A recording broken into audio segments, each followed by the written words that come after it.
j'aimerais qu'on parle de l'association de l'Ouest également. Donc, tu sais, quand on regarde en ce moment, bon, c'est quand même très serré. Évidemment, plus de points que dans l'association de l'Est jusqu'à maintenant amassés par les équipes qui se battent pour une place en série. J'en ai parlé un peu en début d'émission. L'Utah, les Blues, le Kraken sont tous dans la course en ce moment, et même les Flames qui surprennent un peu en étant présentement devant l'Avalanche du Colorado.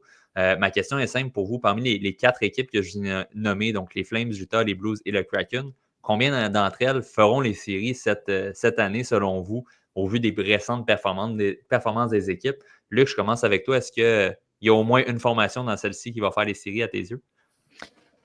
Tout le monde semble vouloir croire au push que les Blues pourraient faire d'ici la fin de la saison. Moi, je pense que les Flames vont faire les séries. Intéressant. Euh, Là, la question, tu me demandes c'est qui sort pour faire rentrer l'Avalanche, j'en ai aucune idée. Il faudra lancer un 25 cents dans les airs puis voir c'est qui est sur quel côté que ça va atterrir. Mais je crois sincèrement que les Flames, ça paraît niaiseux, mais on dirait que le départ de Jacob Markstrom a complètement changé le visage de cette équipe-là à l'interne. Fait que les Flames, moi, je pense qu'ils vont passer. Je pense que l'Utah va faire une 9e puis les Blues 10e. Je pense vraiment que l'Utah, c'est une année c'est une nouvelle année, on arrive dans une nouvelle ville. J'ai comme l'impression qu'on joue peut-être un peu au-dessus de nos moyens, mais je pense que moi, l'an prochain, l'Utah va faire les séries. Ça, il n'y a aucun doute là-dessus. Puis je vais juste terminer sur un point. La raison des sénateurs aussi, il faut le mentionner, Adam Godette. Si vous m'aviez dit que ce Oui. gars-là allait faire 13-14 buts en 31 matchs dans la Ligue nationale de hockey, je ne suis pas sûr que Vancouver. Je pense qu'il y a bien du monde à Vancouver qui aurait ri de votre gueule bien solide.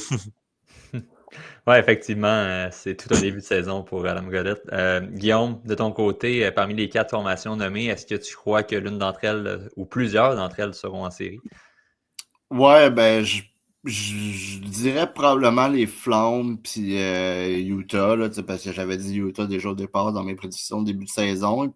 Ils ont eu peut-être un début de saison un peu plus difficile. Là. Connor Ingram, ça n'a pas été les performances espérées.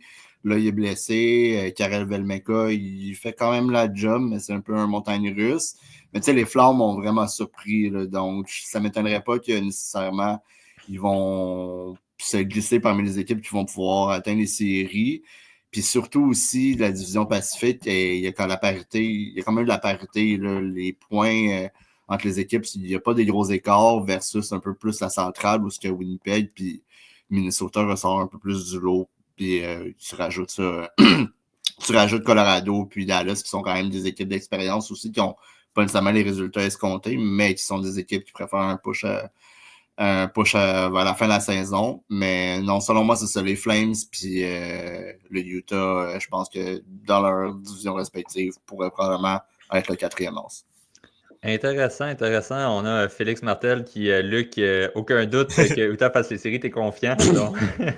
Moi, Écoute, j'avais juste à dire que tout le monde riait de moi quand je mettais les Jets au premier rang de la centrale. et C'est on est ça. là présentement. Ouais. Éloi, de ton côté, qui vois-tu parmi ces équipes faire les séries, ou peut-être t'en vois pas du tout non plus de ton côté? Peut-être, j'en vois pas du tout, effectivement. Je te dirais réalistement 0. C'est sûr que l'Avalanche, ça fait un peu peur leur début de saison, mais en même temps, ils ont le temps de se replacer puis ils ont le talent pour le faire aussi. L'équipe que je verrais peut-être le plus faire un push, ça serait Utah. Quand même, Guillaume en a parlé, Ingram, absent depuis un mois, ça allait pas bien pour lui avant, mais peut-être qu'il était déjà un peu blessé, je sais pas, au haut du corps. Donc, je pense que quand il va revenir, ça va aider à stabiliser l'équipe aussi. Melka se débrouille pas si mal. Puis, sinon, les autres équipes, je suis un petit peu moins inspiré peut-être. Mais ce que j'aime aussi du côté du Utah, Genter et Keller là, sont rendus un peu par match, ces gars-là. Donc, le développement se fait bien de ce côté-là. Peu importe ce qui arrive cette saison, qu'ils fassent les séries ou non, c'est très encourageant. Puis si je peux renchérir sur Utah, j'ai l'impression que Ryan Smith, c'est le genre de owner qui va permettre d'aller faire à Bill Armstrong d'aller faire des moves à la date limite pour aller chercher des bons joueurs puis faire un push. Donc, Oui, effectivement. Puis c'est parmi les équipes en ce moment dans la course qui ont joué le moins de matchs aussi, donc ça pourrait leur être bénéfique si on est sur une bonne séquence, justement. Donc, si on trouve le moyen d'aller chercher encore plus de points prochainement. Par contre, de mon côté, je pense que je vais y aller un peu du même point de vue qu'Éloi. Je pense pas qu'aucune de ces 4 formations-là va être en série. Ça risque d'être les 4 qui vont se battre jusqu'à la toute fin, mais je serais très surpris de voir l'Avalanche Colorado sortir. La seule formation, en fait, dans les 7 au-dessus des Flames en ce moment que je verrais peut-être reculer, c'est les Canucks qui, on ne sait jamais en termes de blessures et on a des joueurs comme Elias Pettersson qui n'ont pas des bons débuts de saison, donc on ne sait pas, peut-être une mauvaise séquence, mais encore là, c'est toutes des formations qui sont meilleures que celles qui sont hors des séries en ce moment, donc je ne penserais pas les voir se faire devancer d'ici la fin de l'année, mais ça va être quand même des belles luttes à surveiller durant la deuxième moitié de saison.